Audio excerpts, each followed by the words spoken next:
So we've now touched on what are the key parts, what are the key criteria and functions of business development and a business development plan, and what does that look like for any business. So to just really start pulling this together now so we have a really good idea of what the overall picture of business management and business development actually looks like, is there are a number of different types of strategies that throughout this course we're going to be looking at and understanding, so that you can, as we go through them piece by piece, you can see that they are part of this big whole. So we'd be looking at our aims, our objectives, our visions, missions, values, because they are the roots, they are the fundamental principles that actually pull our business together. They are the why we do what we do. They are the purpose behind every single system and every single practice we put into place. And they're a key part of forming our brand. And our brand is a key part of informing and increasing our profitability. So that part's really, really important. And we're going to go into that in more detail in this course as well.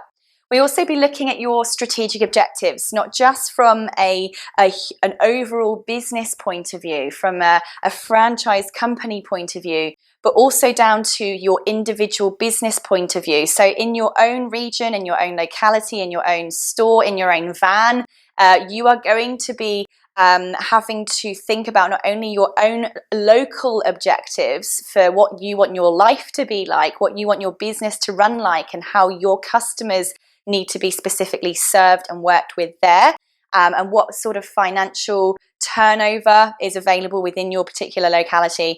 We also obviously have to make sure that they fit in with the rules, regulations, and so on of our franchise business overall as well.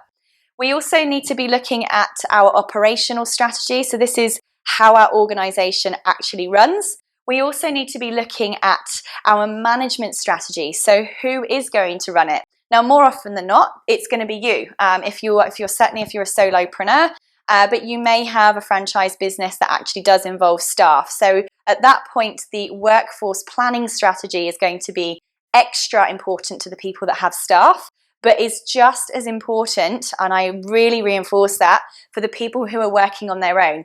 If not more so, because you have to juggle your tasks and roles very, very differently, because all of those tasks and roles do still have to be done, whether you're one person or 100 people. So in different ways, that workforce management strategy is very, very important there.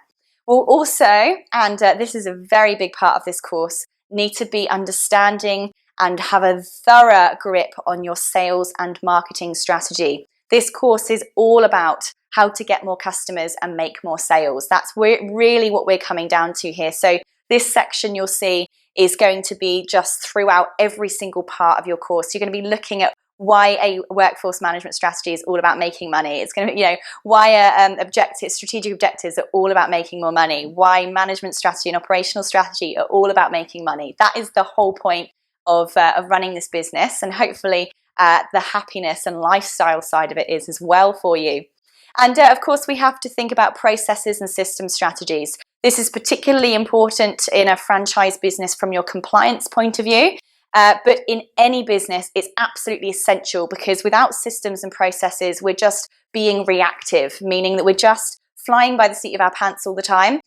We are just doing things as they happen to us, which means it's very unlikely that we're going to achieve what we set out to achieve, because we have a complete lack of proactivity. What having a lack of having systems and processes also means is that the business completely depends on us. If we're sick, or if we're not there, if we don't go in, business doesn't happen.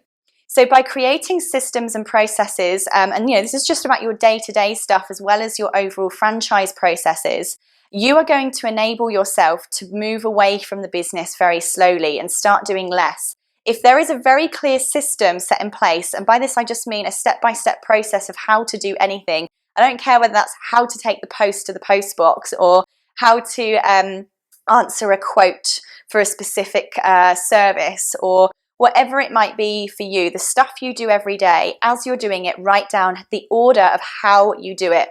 That way, you could have a monkey walk off of the street, come into your business and stand in for you if for any reason you weren't there. Now, of course, in a franchise company that comes with a a whole set of other rules bringing other staff in. But I'm not saying that we're necessarily designing your business in a way where you will take staff in, but that we're designing your business in a way that it runs like clockwork, that every customer gets the same experience, that every customer has the exact same outcome from working with your business. So let's continue and now look at how this applies to your particular franchise.